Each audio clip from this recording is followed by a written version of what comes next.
Yorgun görünüyorsun Hasan. İyiyim komutanım. Kaç saattir uyumuyorsun? 48 komutanım. Hadi git dinlen biraz. Emredersiniz komutanım. Komutanım, Ateş Başçavuş'un fotoğraf gönderdi. Erdem Yarbay'ın kızının tutulduğu ev olabilirmiş. Takip etmeye devam edelim. %100 emin olalım. İHA'lar da sürekli izlesin. Emredersiniz komutanım.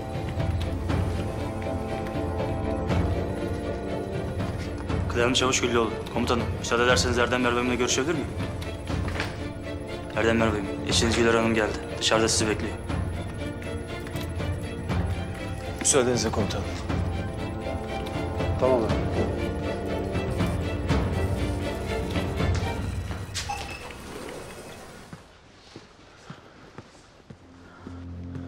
Güler. Ne işin var burada?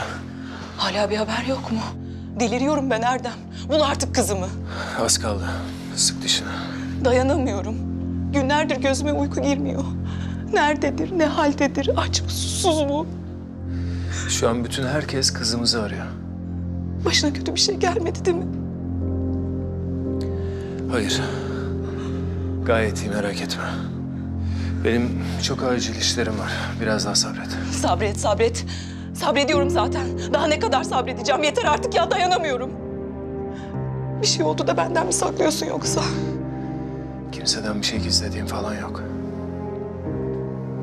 Ne olur git. İşleri daha da zorlaştırma.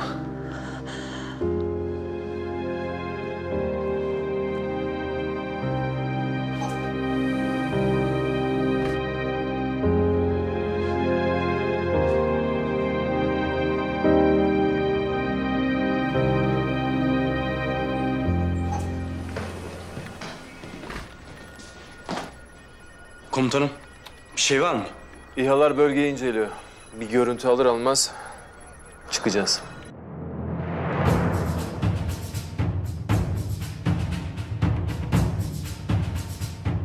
Komutanım, görüntü var.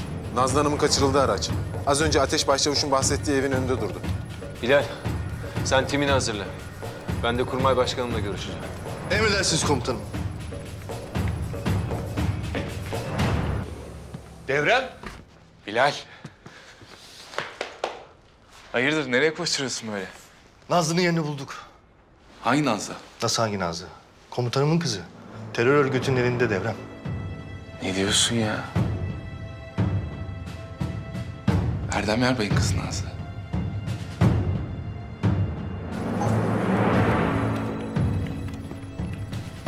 Komutanım.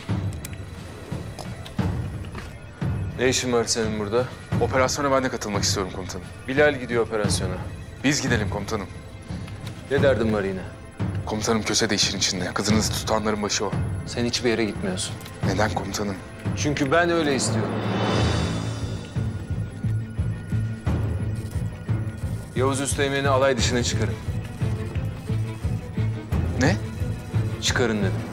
Yavuz, lütfen. Ben giderim.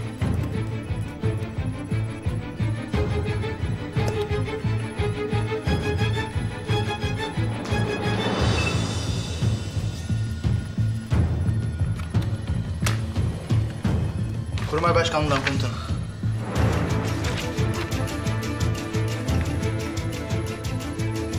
Tamam. Tim göreve çıkabilir. Emredersiniz komutanım.